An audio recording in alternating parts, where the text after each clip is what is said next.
So thank you, Anna, for these kind words. This is a pleasure for me to be with you today, and I would like to address with you the way we intend to use biometrics within the banking industry in general, the financial sectors in general. So, are we talking about consumer evolution? Are we talking about something more? For sure, a lot of change have happened in the financial space over the past 5-10 years. A lot of innovation is at play, obviously coming from the fintech all over the world, but also from the bank themselves and from tech companies like ours. People change in their behavior, but this is also creating a lot of expectations from the consumers. Today you can open a bank account in less than 10 minutes. You can pay by waving your phones. You can transfer money from a banking app. So all of that is now becoming very, very convenient. With all this ease of use, with all this success, this is also creating a lot of concerns about the security which is involved, which is at play. And this is not going to cool down, especially here in Europe, with this new regulation coming, with open banking, with the so-called Payment Service Directive 2, that is pushed by the European Commission from 2018. So rather than a consumer evolution, I would talk about a consumer revolution. So security by convenience. Like many other markets, the banking sector is going digital. People are interacting with their banks using smartphones, tablets, PCs, all over the place. So it's a multiple channel approach on multiple screens. And what is important for people is to have a seamless experience, regardless of the screen. So banking and or payment is becoming more and more easy. That's the good news. The bad news is that this is attracting more and more the bad guys. You see, nearly every day, news reports about data breaches, frauds that are increasing, especially when you use the internet to bank or to pay. If you look at the survey on the slide, 44% of the users are ready to leave their bank if they understand or if they know that that bank is going through a data breach. So security for any banking institution is becoming very, very core to the top management of this industry. And this is a little bit introducing the topic, because the idea is not to go for a very, very heavy security. The idea here is when you interact with your bank, is about having an adjusted authentication. And I will come back to that. So this is where we think biometrics comes key to authentication. When you interact with your bank, when your bank interact with you, they need to run what we call an authentication process. And where we think biometric is interesting is that it helps that convergence between security, and convenience. And the good news with biometric is that it's already in the use. It's already adopted. Today you use biometry to unlock your phone. You use biometry when you cross the border with your biometric passport using what we call an electronic gates. This is a very seamless experience. It helps the flow in the airport. You need biometry when you trigger a fund transfer using a selfie from your mobile phone. And the very good news about biometry also is that this is what you have with you. This is your fingerprint, this is your face, this is your iris. This is what you are vis-à-vis the institution you are dealing with.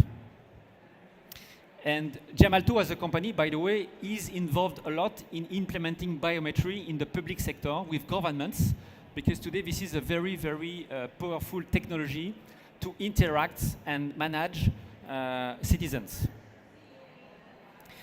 The very important point also about biometry is that it offers some flexibility.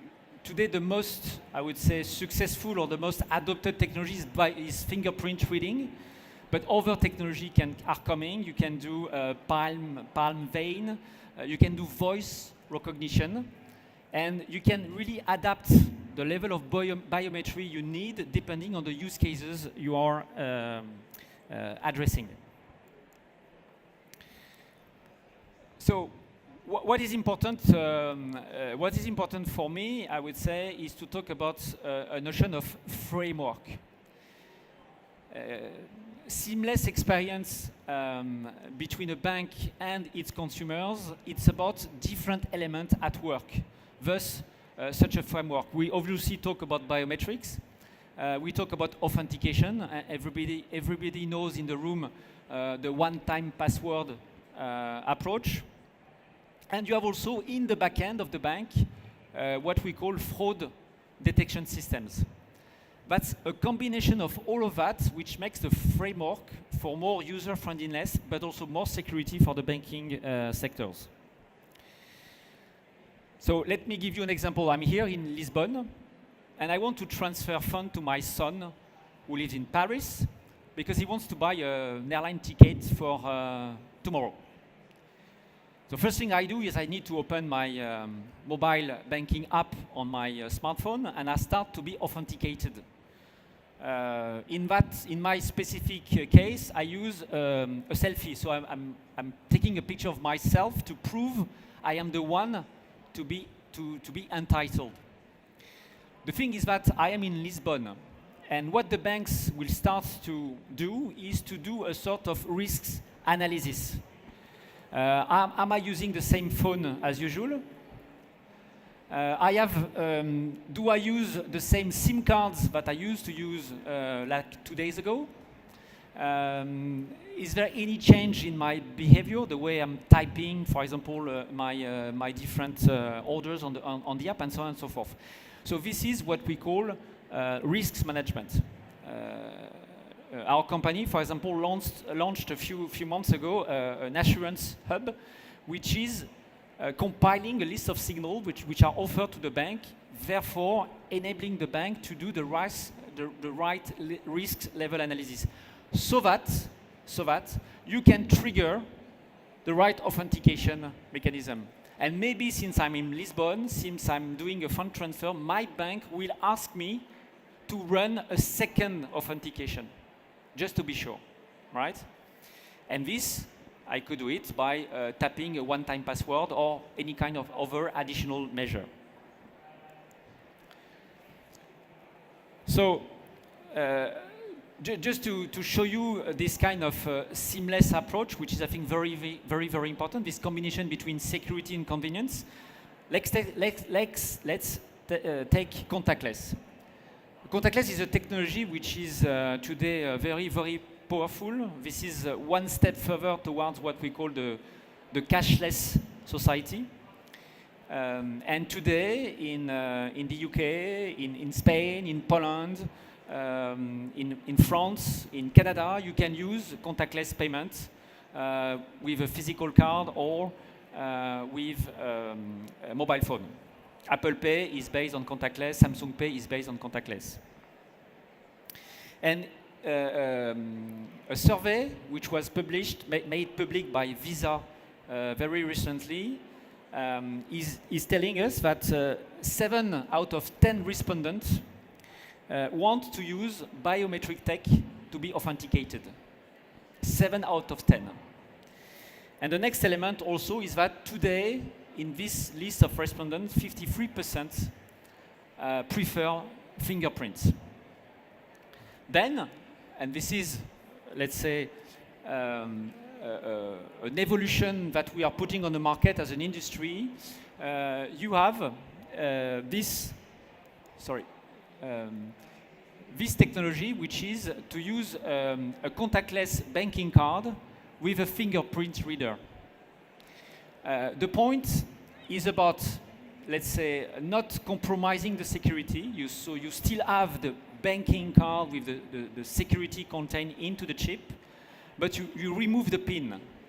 You remove the obligation to remember 4 or 6-digit code, and you authenticate yourself by putting your thumb or your finger on the card when you pay. That's an example of where biometrics is helping the user experience on something which is already today widely spread, which is paying with a banking card.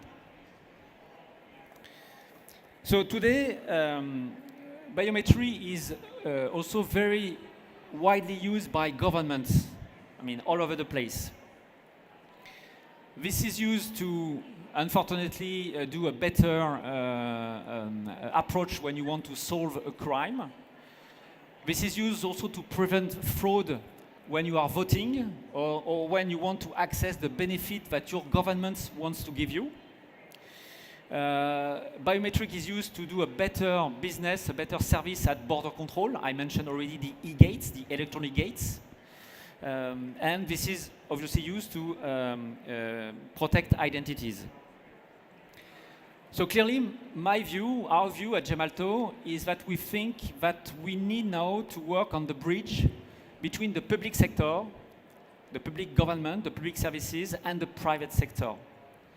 And this is something that we are already doing, by the way, in Mexico, in India, in South Africa, where the government is using its national registry to provide to the public sector a possibility to do an authentication process for the private sector. So if you are a bank in Mexico, for example, or if you are a bank in South Africa, you can rely on the efficiency of the government to help running your risk management. So as a conclusion, I would say biometric is not the ultimate weapon, definitely not. This is one among the different tools we have in the toolbox in the banking industry to help creating that seamless experience, which is again the right trade-off between security and convenience.